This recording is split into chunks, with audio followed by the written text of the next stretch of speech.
84 লক্ষ জনি ভ্রমণ করে সাধের মানব জন্ম পেয়েছি, কিন্তু মানুষের কাজ আমরা কি করতে পেরেছি? ও বাবা, ভক্তমণ্ডলী, ভক্তিমতী মায়েরা, এই যে আমরা মানব জাতি কি মনে করলাম? একটু ভালো মন্দ খেলাম, ভালো জায়গায় বেড়াতে গেলাম, একটা ভালো বাসা বাঁধলাম, আমরা ধরে নিলাম যে মানুষের কাজ করে ফেললাম। ভালো মন্দ খেলাম, শীতকালে একটু দার্জিলিং বা গ্যাংটক বেরিয়ে এলাম, মনে করলাম যে মানুষের কাজ করে ফেলেছি। মহাজন বললেন, বাবা তুমি বেড়াতে গিয়ে মানুষের কাজ করে ফেলেছো, তো বেড়াতে তো পাখিরাও যায়, তাহলে তোমার সঙ্গে পাখির পার্থক্য রইল কোথায়?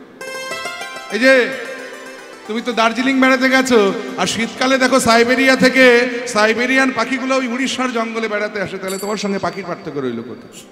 বলে আশ্চর্য ব্যাপার, আমরাও বেড়াতে যাই, পাখিরাও বেড়াতে যায় বলে পাখির সঙ্গে কোনো পার্থক্য নেই আমাদের। তাহলে এই যে এত সুন্দর একটা বাসা বেঁধেছি, 3 তালা করেছি, দামি দামি শ্বেতপাথরের টাইলস মেঝেতে লাগিয়েছি, কত সুন্দর ঝাড়বাতি লাইট লাগিয়ে বাসাটাকে সাজিয়েছি, পাখিরা পারবে এত ভালো বাসা বাঁধতে যে পাখির সঙ্গে তুমি আমাদের তুলনা করছো? বাবা মহাজন বলেন, বাবা তুমি কত ভালো বাসা বেঁধেছো।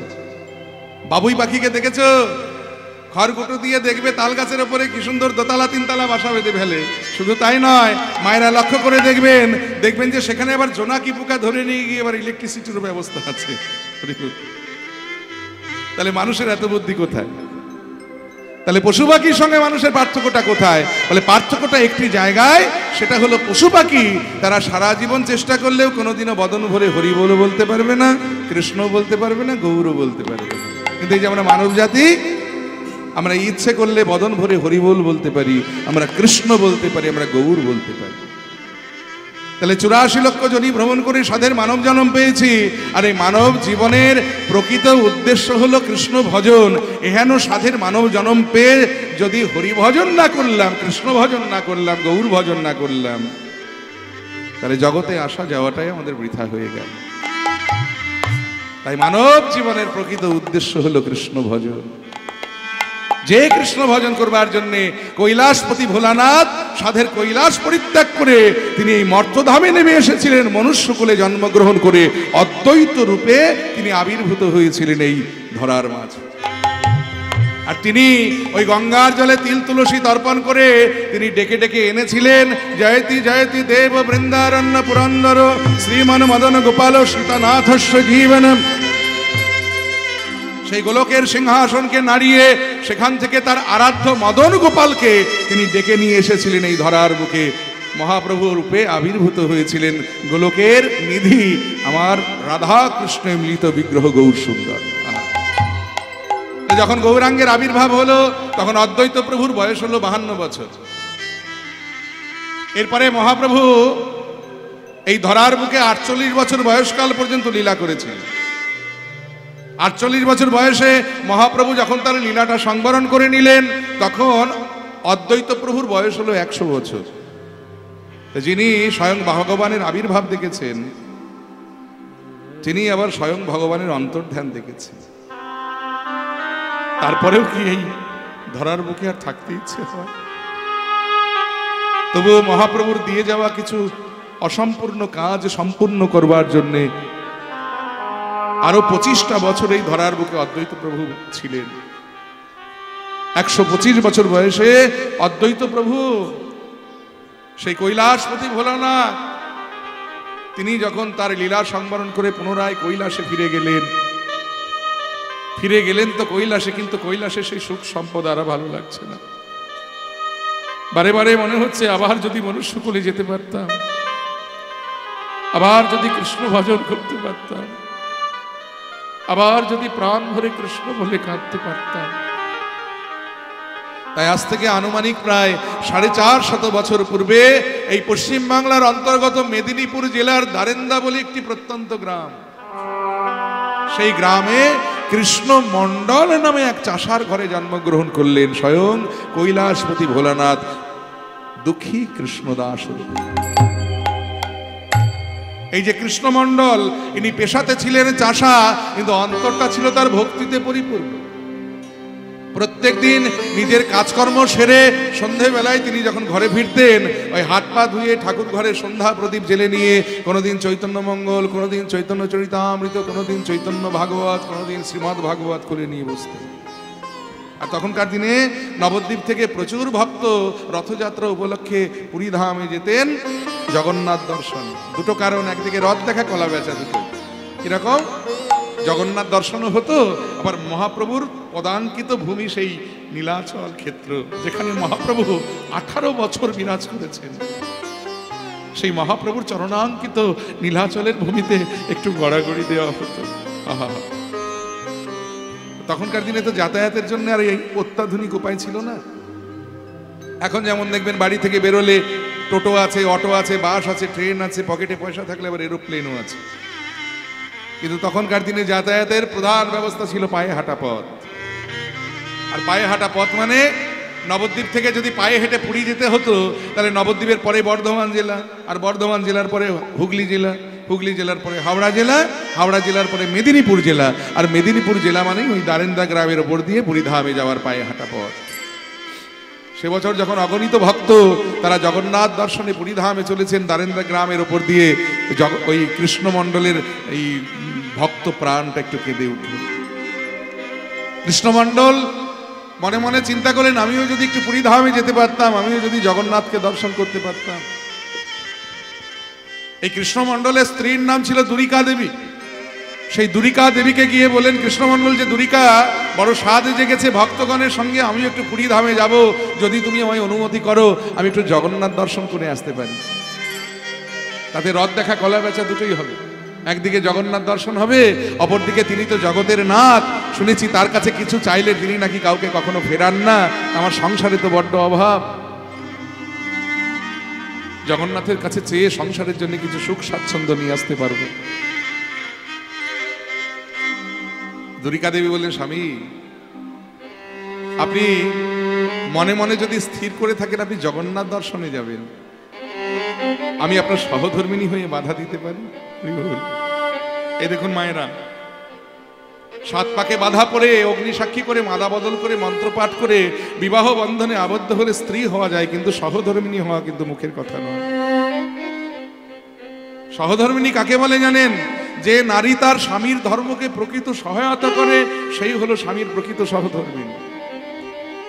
এই দুরিকা দেবী ছিলেন স্বামীর প্রকৃত সহধর্মিণী, তাই তিনি বলেন, যান স্বামী আপনি নিশ্চিন্ত মানে জগন্নাথ দর্শন করে আসুন, আর আমি আপনার শুভকামনায় এই গৃহের দ্বারে বসে বসে আমিও কৃষ্ণ নাম করব। হরি বল, হরি বল, হরি বল। আনন্দে আত্মহারা হয়ে কৃষ্ণমণ্ডল চললেন ভক্তগণ সঙ্গে নিয়ে সেই পুরীধামে জগন্নাথ ক্ষেত্রে নীলাচলে এসে। রথযাত্রার দিনে অগণিত ভক্তের ভিড়ে কৃষ্ণমণ্ডল দাঁড়িয়ে আছেন রাজপথে, পুরীর রাজপথে। ওই বলরাম, সুভদ্রা এবং জগন্নাথ 3 ভাই বোন 3টি আলাদা আলাদা রথে চেপে যখন পুরীর মন্দির থেকে গুন্ডিচা মন্দিরের উদ্দেশ্যে রওনা দিয়েছেন, অগণিত ভক্তের ভিড়ে দাঁড়িয়ে ওই কৃষ্ণমণ্ডল জগন্নাথকে দর্শন করছে। আর জগন্নাথকে দর্শন করছে আর মনে মনে বলছে, আহা জগন্নাথ কি অপূর্ব রূপ তোমার, একবার নয়ন মেলে চাইলে যে আর নয়ন ফেরানোই যায় না, এই জন্যই এত ভক্ত তোমায় দেখতে আসে। সার্থক হলো আমার জনম যে আমি তোমায় দেখতে পেলাম।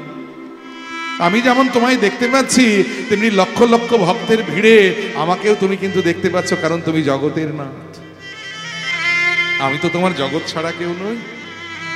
হে জগন্নাথ, যদি আমায় তুমি দেখতে পাও তাহলে আমি তোমায় দুটো মনের কথা বলবো, তুমি মন দিয়ে শোনো। ও হে রাধা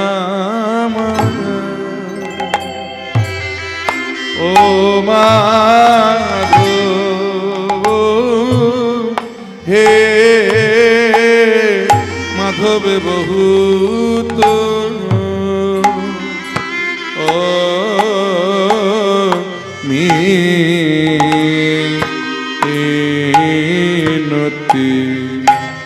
বহুত মিনতি করু করু তো হে রাধামা ও মাধব, এই নিবেদন তব পায়ে যেন চরণ ছাড়া করো, ও করোনা এই নিবেদন তব পায়ে যেন চরণ ছাড়া করো ও করুণা নিবেদন তব পায়ে যেন আমায় চরণ ছাড়া করো করুণা নিবেদন তব পায়ে চরণ ছাড়া করো তাই গৌর হরি করুণা নিবেদন তব পায়ে চরণ ছাড়া করো করুণা নিবেদন তব পায়ে বলিও হে রাধা মাধব হে এ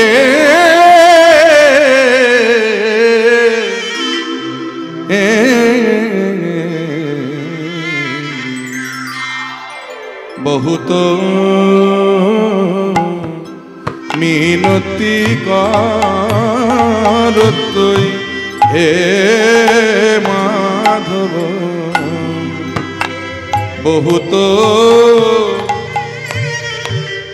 মিনতি করতই হে মাধব এই নিবেদন তব পায়ে আহা আস্তে আমি তোমার চরণে শরণ নিলাম এখনই অনুগত করে তুমি লাও হে আমায় আমি তোমার চরণে শরণ নিলাম এখন অনুগত করে লাগে আমার আমি তোমার চরণে শরণ নিলাম অনুগত করে তুমি লাও হে আমায় আমি তোমার চরণে শরণ নিলাম এখন এই নিবেদন তব পায়ে বহুত মিনতি করতই হে মাধব মাধব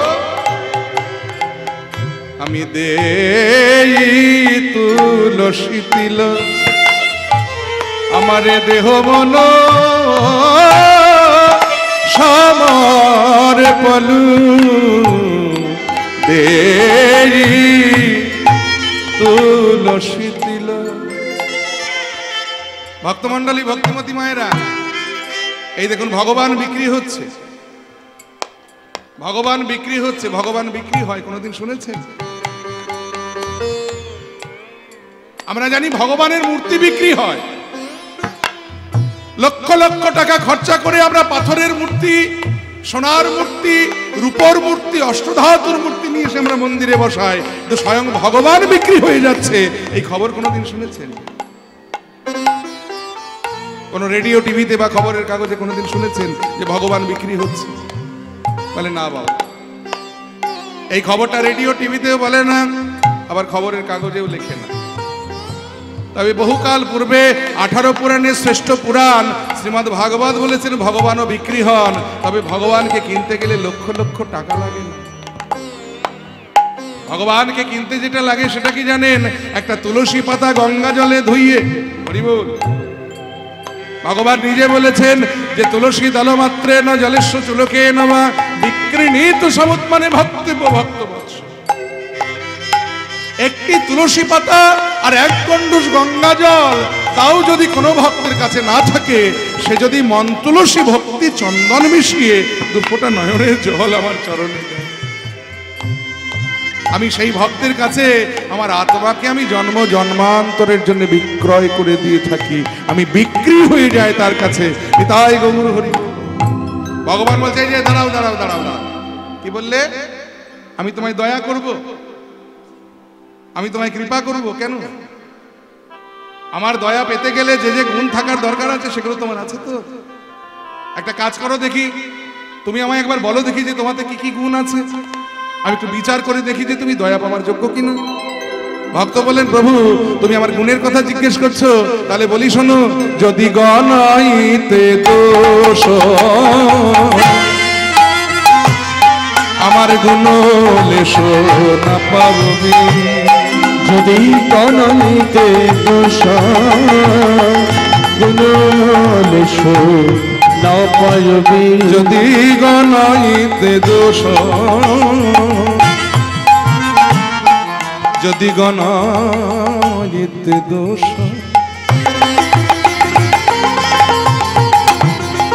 আমার গুণ লেশ না পাবি, জগৎ করবি বিচার, জগৎ করবি বিচার। মানে তুমি যদি বিচার করতে বসো তাহলে দেখবে যে আমার হৃদয় মাঝে শুধু দোষে ভরা, আমার হৃদয়ে কোনো গুণের লেশ মাত্র নাই। ভগবান বলে, আচ্ছা তুমি হৃদয় ভর্তি দোষ নিয়ে আমার দয়া চাইতে এসেছো, তুমি ভাবলে কি করে আমি তোমায় দয়া করব? এই সাহস তোমায় কে দিয়েছে? বলে, কেন তুমি দিয়েছো? বলে, আমি কি করে তোমায় সাহস দিলাম? বলে যে তোমার নামই তো আমায় সাহস জুগিয়েছে। এই যে পুরী ধামে এসেছি, লক্ষ লক্ষ ভক্ত রাজপথে দাঁড়িয়ে তোমার নামে জয়ধ্বনি দিচ্ছে, আর সবাই মিলে বলছে জগন্নাথ দেবী কি, জগন্নাথ দেবী কি, জগন্নাথ দেবী কি। তাহলে সাহস তুমি দিলে না আমাকে। বলে, আমি তোমায় সাহস দিলাম কি করে? আমি তো বুঝতে পারলাম না। বলে, কেন? তোমার ওই যে নাম, তোমার নামই তোমায় সাহস জুগিয়েছে। ওই যে তু জগন্নাথ এ জগতে কহয়সি, অগত জগন্নাথ এ জগতে কহয়সি, মাধবে তু জগন্নাথ। আমি তো সেই ভরসা তোমায় ডাকি, আমি সেই ভরসায় তোমায় ডাকি, জগন্নাথ এ জগতে কহয়সি, জগন্নাথ এ জগতে কহয়সি। আহা জগবহির নহি মুই ছাড় মধ,